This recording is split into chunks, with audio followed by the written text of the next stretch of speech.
বিহারের মেয়েরা ভিজে কাপড় কেন আলমারিতে ঢুকিয়ে রাখে সেটা জানলে আপনারা হতবাক হয়ে যাবেন। আমার শাশুড়ি রোজ নিজে তার জামা কাপড় কাচতেন আর সেগুলোকে না শুকিয়ে আলমারিতে ঢুকিয়ে দিতেন। আমি ভাবতাম তিনি কেন এমনটা করেন। এমনটা করলে তো ঘর দুর্গন্ধে ভরে যাবে, কিন্তু এমন কিছুই হয় না। এই রহস্যটা জানার জন্য আমি একদিন দুপুরে শাশুড়ির আলমারিটা খুলি, আর যেই আমি সেটা খুলি আমার চোখ ছানা বড়া হয়ে যায়। কারণ আমার নাম আরতি। এটা এমন একটা গল্প যেটাতে একটা রহস্য লুকিয়ে আছে। এই রহস্যের সমাধান করতে আমি কি কি করেছি জানতে হলে এই গল্পটা শেষ পর্যন্ত অবশ্যই শুনবেন। আমার নাম আরতি। আমার বিয়ের 2 বছর হয়ে গেছে। আমার শাশুড়ির ব্যবহার প্রথম দিন থেকে খুব ভালো ছিল, কিন্তু ওনার একটা কাজ আমাকে খুব বিব্রত করত। আমার শাশুড়ির নাম সেলোনি। তিনি খুব ধনী পরিবারের মেয়ে ছিলেন। আমার শ্বশুরমশাইয়ের অনেক বড় ব্যবসা ছিল, কিন্তু উনি খুব বদমেজাজি ছিলেন। ওনাকে সবাই ভয় পেত, এমনকি আমার শাশুড়ি মাও ওনাকে ভয় পেতেন। আমার স্বামী তার বাবার সাথে কাজ করত।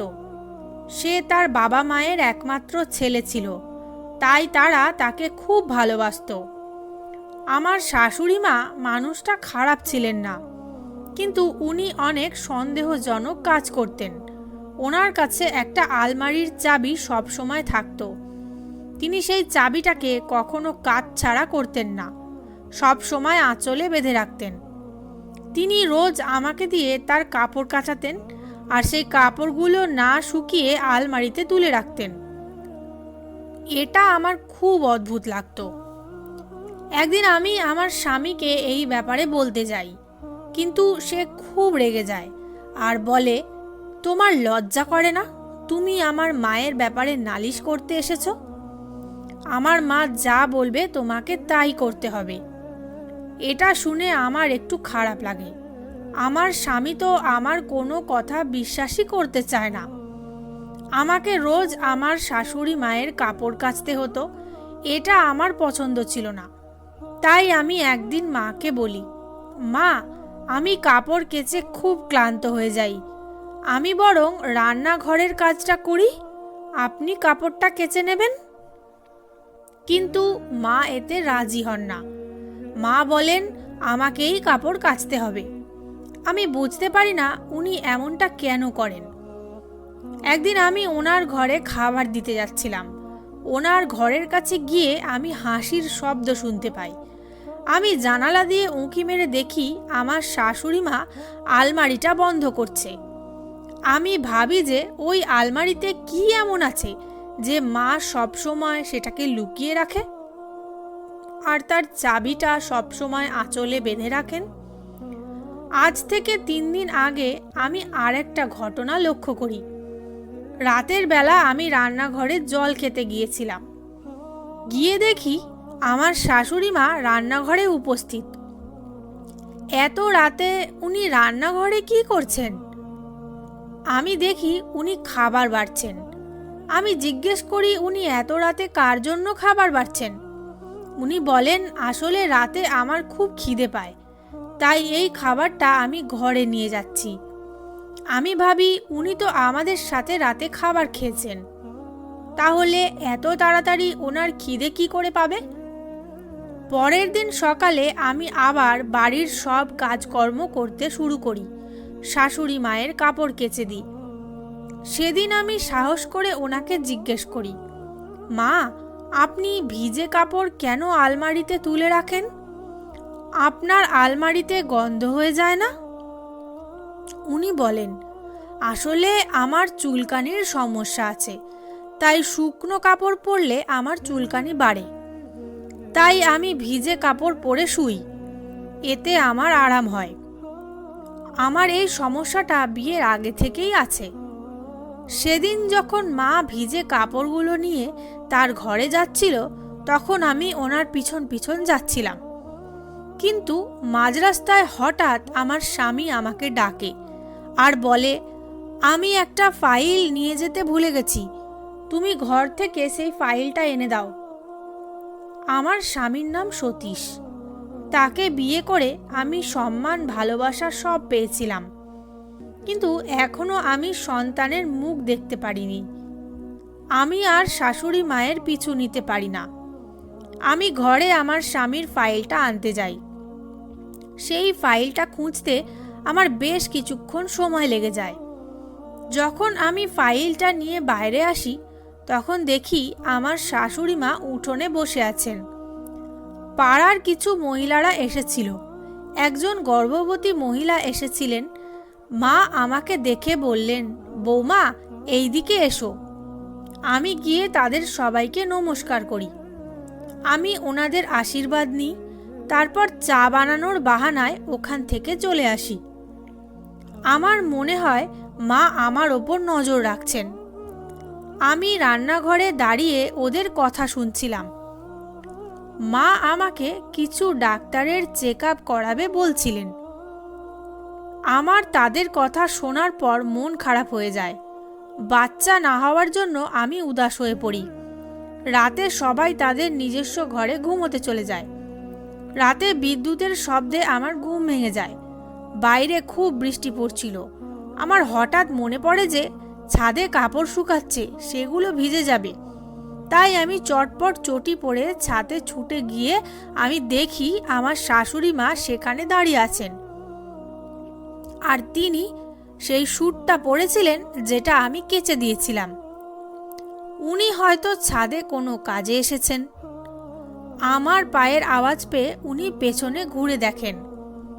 আমাকে দেখে উনি একটু ঘাবড়ে যান আর বলেন, এই আমি কাপড়গুলো তুলতে এসেছিলাম। আমি চাই না তোমার কষ্ট করে কাঁচা কাপড় বৃষ্টিতে ভিজুক। আমি কাপড়গুলো তুলতে লাগি। আমি আর মা একসাথে নিচে নেমে আসি। আমি আমার ঘরে চলে যাই। আমি শুয়ে শুয়ে ভাবতে থাকি যে মা এমন অদ্ভুত আচরণ কেন করছেন। দিনকে দিন ওনার আচরণ আরও রহস্যময় হয়ে উঠছে। এত রাতে উনি ছাদে কেন গিয়েছিলেন? এইসব ভাবতে ভাবতে জানি না কখন আমার চোখ লেগে যায়। সকালে উঠে আমি মায়ের কাপড় কাচতে শুরু করি। সেই কাপড় কাচতে কাচতে হঠাৎ আমি একটা কাপড়ের মধ্যে মায়ের আলমারির চাবিটা খুঁজে পাই। চাবিটা পেয়ে আমার মন আনন্দে ভরে ওঠে। এবার আমি মায়ের সব রহস্য জানতে পারবো। আমি চাবিটা নিয়ে মায়ের ঘরের দিকে যাই। সেখানে গিয়ে দেখি মা আলমারি খুলে কিছু একটা করছে। আমাকে দেখে উনি আলমারিটা চট করে বন্ধ করে দেন। ওনার চোখে মুখে ভয় ফুটে উঠছিল। মনে হচ্ছিল উনি কোনো চুরি করছিলেন আর ধরা পড়ে গেছেন। মা বলেন, কি ব্যাপার বৌমা, তুমি এখন এখানে? আমি ভাবি এখন মাকে এ নিয়ে কিছু বলা ঠিক হবে না। আমি বলি, মা, আমি এই চাবিটা আপনার শাড়ির আঁচলে পেলাম, সেটাই আপনাকে দিতে এসেছি। চাবিটা দেখে মায়ের চোখ চকচক করে ওঠে। মা বলেন, আরে বৌমা, আমি চাবিটা অনেকক্ষণ ধরে খুঁজছি, তোমাকে অনেক ধন্যবাদ। মায়ের কথায় আমি মুচকি হেসে ঘর থেকে বেরিয়ে আসি। আমি ভাবতে থাকি যে কিভাবে মায়ের রহস্যটা জানা যায়। আমি তো মায়ের ঘরে ঢুকতে পারি না, কারণ মা ঘর থেকে বেরোন না, সব সময় ঘর আগলে বসে থাকেন। আমি ভাবি আমাকে সতীশের সাহায্য নিতে হবে। সেদিন সতীশ বাড়ি আসার পর আমি তাকে বলি, আমরা মা বাবাকে কোথাও ঘুরতে পাঠাতে পারি না? ওরা সারাদিন বাড়িতে থাকে, ওদেরও তো ইচ্ছে করে কোথাও ঘুরতে যেতে। আমরা বরং ওদেরকে ভালো কোথাও ঘুরতে যাওয়ার ব্যবস্থা করে দিই। সতীশ বলে, সে তো ঠিক আছে, কিন্তু বাবা কি রাজি হবে? তুমি তো জানো বাবার মেজাজ কিরকম। বাবা বেড়াতে যাওয়া খুব একটা পছন্দ করেন না। বাবা তো সারাদিন কাজ নিয়েই ব্যস্ত থাকেন। তাও তুমি যখন বলছো আমি কথা বলবো। সতীশ তার বাবার সাথে কথা বলে, কিন্তু বাবা বেড়াতে যেতে রাজি হন না। তিনি সাফ সাফ না বলে দেন। আমার প্ল্যান এবারেও ফেল হয়ে গেল। কিছুদিন পর বাড়ির সবাই আমাদের এক আত্মীয়ের বিয়েতে যায়। সতীশও মা বাবার সাথে সেখানে যায়। আমি শরীর খারাপ হওয়ার বাহানায় বাড়িতেই থেকে যাই। এর থেকে বড় সুযোগ আমি আর কখনো পাবো না। এখন বাড়িটা একদম ফাঁকা। সবাই বেরিয়ে যাবার পর আমি দরজাটা ভেতর থেকে বন্ধ করে দিই। তারপর আমি মায়ের ঘরের দিকে চলে যাই। মায়ের ঘরটা বাকি ঘরগুলোর থেকে বড় ছিল। আমি ঘরের কোনায় কোনায় খুঁজতে শুরু করি। কোথাও তো আলমারির চাবিটা নিশ্চয়ই থাকবে, কিন্তু আমি কোথাও সেটাকে খুঁজে পেলাম না। এইবারও আমি সফল হতে পারলাম না। মায়ের রহস্য আমি কি করে জানবো বুঝতে পারছিলাম না। আমি হতাশ হয়ে ঘর থেকে বেরিয়ে আসছিলাম। তখনই আমার আলমারির দিকে নজর পড়ে। আমার মাথায় একটা আইডিয়া আসে। আমি ভাবি, আমি যদি অন্য চাবি দিয়ে এই আলমারিটা খুলতে চেষ্টা করি তাহলে কেমন হয়। আমি চটপট রান্নাঘর থেকে একটা চাবি নিয়ে এসে সেই আলমারিটা খোলার চেষ্টা করি, কিন্তু আমার হাজার চেষ্টা করা সত্ত্বেও সেই আলমারিটা খোলে না।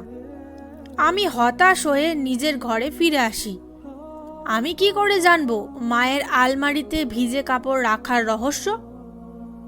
যতক্ষণ না আমি সেটা জানতে পারছি আমি শান্তি পাবো না। তখন আমার মাথায় একটা বুদ্ধি আসে। আমি ভাবি, আমি যদি আমার শাশুড়ি মার ঘরে লুকিয়ে থাকি তাহলে আমি সবটা জানতে পারবো। আমি লুকিয়ে লুকিয়ে দেখতে পারবো যে উনি আলমারি খুলে কি করেন। আমি ঘরে বসে এইসবই ভাবছিলাম। বেশ কিছুক্ষণ পর আমার শাশুড়ি মা আমার ঘরে আসেন। তিনি খুব রেগেছিলেন।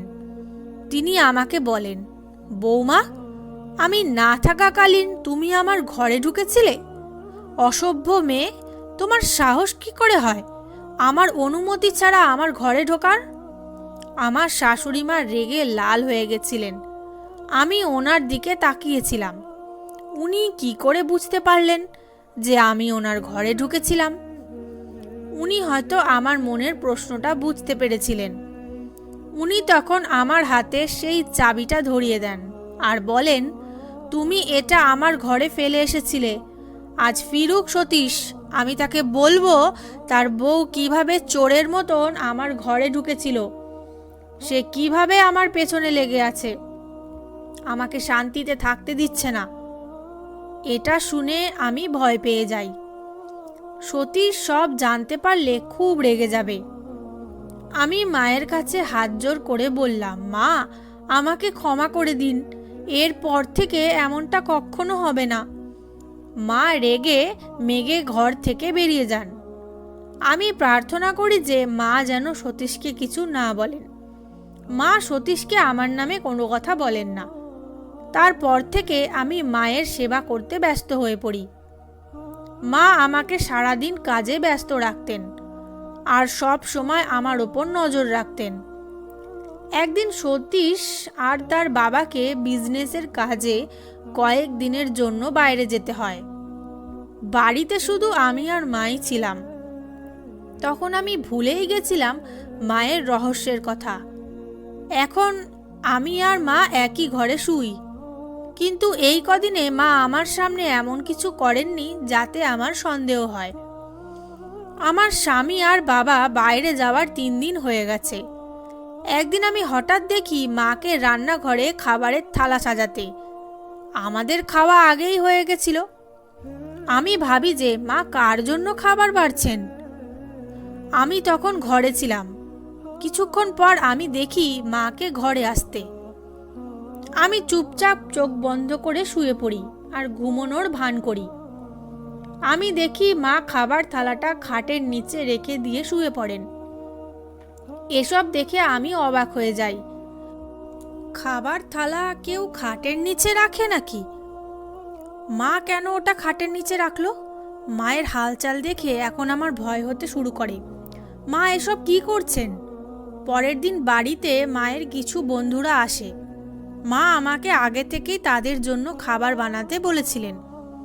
মায়ের বন্ধুরা সব খুব বড় ঘরের মেয়ে, সবাই খুব ভালো ছিল। শুধু একজনকে আমার একটু অদ্ভুত লাগে। সে আমার দিকে নজর রাখছিল। আমি তাদের জন্য খাবার বানিয়ে মাথা ধরার বাহানা করে নিজের ঘরে চলে যাই। তারা সব খাবার খেয়ে নেয়। তাদের খাওয়া হয়ে যাবার পর মা আমাকে মায়ের ঘর থেকে পান আনতে বলেন। আমি মায়ের ঘরে পান আনতে যাই। পানটা নিয়ে আমি যখন বেরিয়ে আসছিলাম তখন হঠাৎ আমার চোখ পড়ে মায়ের আলমারির চাবিটার দিকে। সেটা বিছানায় পড়েছিল। আমি ভাবি এ তো সুবর্ণ সুযোগ। আমি চটপট চাবিটা নিয়ে আমার আঁচলে বেঁধে ফেলি। আমি ভাবি আজ রাতে আমি মায়ের রহস্য ঠিক জানতে পারবো। তারপর মা আমাকে সবার জন্য চা বানাতে বলেন। আমি রান্নাঘরে চা বানাতে যাই। হঠাৎ আমার মাথাটা ঘুরতে শুরু করে, আমার পা টলতে থাকে। মা তখন কিছু একটা নিতে রান্নাঘরে এসেছিল। মা দৌড়ে এসে আমাকে ধরে ফেলে, আমাকে পড়ে যাওয়া থেকে বাঁচায়। আমি অজ্ঞান হয়ে পড়ি। কিছুক্ষণ পর ডাক্তার আমাকে দেখতে আসেন।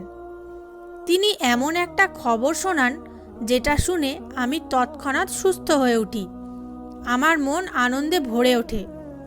মা আমার খুব যত্ন করতে শুরু করেন। আর করবে নাই বা কেন? তিনি ঠাকুমা হতে চলেছেন আর আমি মা হতে চলেছি। পরের দিন সকালে মা আমাকে একটা পুরনো আর ভিজে সালোয়ার কামিজ দেন আর বলেন এটা সব সময় পরে থাকতে। আমি মাকে বলি, আমি এই ছেঁড়া পুরনো ভিজে জামাটা কেন পরবো? আমি এটা পরবো না। তখন মা বলেন, আমি যখন গর্ভবতী ছিলাম তখন আমিও এটাই পরেছিলাম। তোমার বাবা আমার কাছ থেকে ছেলে চেয়েছিল। সে বলেছিল আমার সন্তান যেন ছেলে হয়, আর এটাই পরিবারের নিয়ম। প্রথম সন্তান ছেলে হতেই হবে। তোমার শ্বশুরমশাই আগেই বলে দিয়েছেন যে তার একজন বংশধর চাই। আমার বৌমার প্রথম সন্তান যেন ছেলেই হয়, তা না হলে তাকে আমি বাড়ি পাঠিয়ে দেব। আমার ছেলের জন্য মেয়ের অভাব হবে না। আমি ভাবি বাবা এত কঠিন কথা কি করে বলতে পারলেন? এসব শুনে আমার চোখে জল চলে আসে। মা আমাকে শান্ত করেন আর বলেন, এই জামাটা পরে নাও বৌমা। উনি ঘর থেকে চলে যান। আমি মনে মনে ঠিক করি যে আমি কিছুতেই এই জামাটা পরব না। সেদিন রাতে আমি আমার নিজের ঘরে শুয়েছিলাম। আমি রান্নাঘরে একটা আওয়াজ শুনতে পাই। আমি দৌড়ে গিয়ে দেখি মা খাবারের থালা নিয়ে আসছেন। উনি খাবারের থালা নিয়ে নিজের ঘরে চলে যান। আমিও ওনার পিছন পিছন যাই। ওনার ঘরে ঢুকে আমি লুকিয়ে পড়ি আর লুকিয়ে লুকিয়ে ওনাকে দেখতে থাকি। মা খাবার থালাটা খাটের নিচে রাখেন। তারপর খাটের নিচ থেকে একটা সিন্দুক বার করেন। সেই সিন্দুকটা যখন উনি খোলেন তখন আমার চোখ ধাঁধিয়ে যায়। সেই সিন্দুকের মধ্যে অনেক বাচ্চাদের খেলনা আর জামা কাপড় ছিল। তারপর মা আলমারিটা খোলেন, আর যেই আলমারিটা খোলেন অমনি আমার চোখ তো ছানা বড়া হয়ে যায়। সেই আলমারিটার ভিতরে একটা রাস্তা আছে। মা সেই রাস্তা দিয়ে বেরিয়ে যান। আমিও চুপি চুপি মায়ের পিছনে যাই। আমি দেখি মা সেই রাস্তা দিয়ে একটা ছোট্ট ঘরের ভেতর যান। আমি গিয়ে দেওয়ালের পিছনে লুকিয়ে পড়ি আর আড়াল থেকে দেখি যে মা একটা 15 বছরের বাচ্চা মেয়েকে খাওয়াচ্ছেন। এসব দেখে আমার হাত পা কাঁপতে শুরু করে। আমি কোনো রকমে পড়তে পড়তে বাঁচি। একটা শব্দ শুনে মা পেছনে ঘুরে আমাকে দেখতে পান, আর আমাকে দেখে মা খুব ঘাবড়ে যান। মা বুঝতে পারেন না যে আমাকে কি বলবেন, তবে মা এটা বুঝতে পারেন যে আমি তার গোপন কথা জেনে গেছি। মা উঠে আমার সামনে এসে দাঁড়ান। আমি মাকে জিজ্ঞেস করি, মা এই মেয়েটি কে, আর আপনি একে এখানে এভাবে লুকিয়ে কেন রেখেছেন? মা চুপ করে দাঁড়িয়ে থাকেন। আমি বলি, আমার প্রশ্নের উত্তর দিন মা, আমাকে সব খুলে বলুন, না হলে আমি সব কথা বাবাকে ফোন করে বলে দেব আর ওনাকে এখনই এখানে ডেকে পাঠাবো। আমার কথা শুনে মা ভয় পেয়ে যান। বাবার নাম শুনে উনি কাঁদতে শুরু করেন আর বলেন, আমার যখন বিয়ে হয়েছিল তখন আমি খুব গরিব ছিলাম। তুমি তো জানো তোমার শ্বশুর মশাইয়ের মেজাজ কীরকম। উনি আমার ওপর অনেক অত্যাচার করেছেন। বিয়ের 2 মাস পর থেকেই আমার শ্বশুরবাড়ির লোকেরা বাচ্চা হওয়া নিয়ে আমাকে কথা শোনাতে শুরু করে। তাদের একজন ছেলে চাই যে এই বংশকে এগিয়ে নিয়ে যেতে পারবে। মেয়েদেরকে তারা কেউ পছন্দ করতো না। আমার বাচ্চা হচ্ছিল না, তাই তোমার বাবা রোজ আমাকে বাঁজা মহিলা বলতেন আর আমাকে কথা শোনাতেন। আমি ডাক্তার দেখিয়েছিলাম, কিন্তু তাতেও কোনো লাভ হয়নি। তখন আমার শাশুড়ি মা আমাকে একজন পণ্ডিতজির কাছে নিয়ে যান।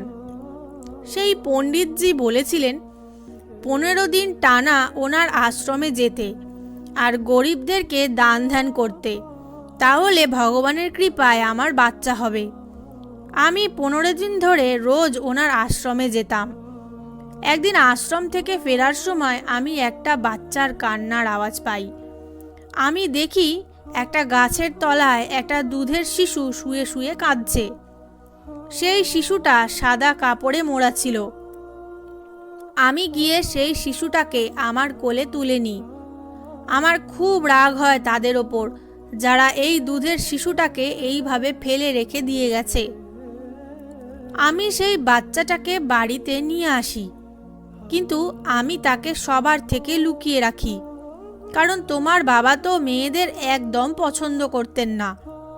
তোমার বাবা বলতেন যে মেয়েরা একটা বোঝা হয়।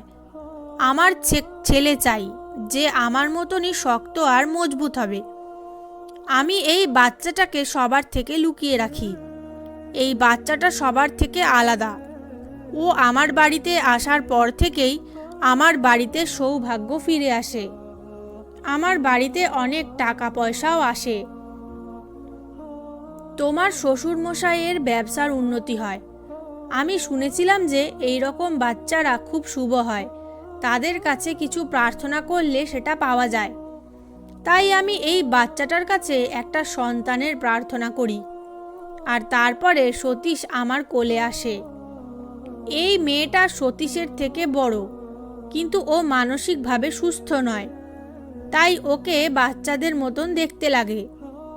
সতীশ যখন জন্মেছিল তখন ওর বয়স ছিল 6 বছর। বাকি বাচ্চাদের থেকে ওর বুদ্ধি কম। ও কথা বলতে পারে না, শুধু শুনতে পারে। আমি ওকে নিজের সন্তানের মতোই ভালোবাসি। আমি ওকে নিজের হাতে বড় করে তুলেছি। মায়ের কথা শুনে আমার বাবার চিন্তাভাবনার ওপর খুব আফসোস হয়।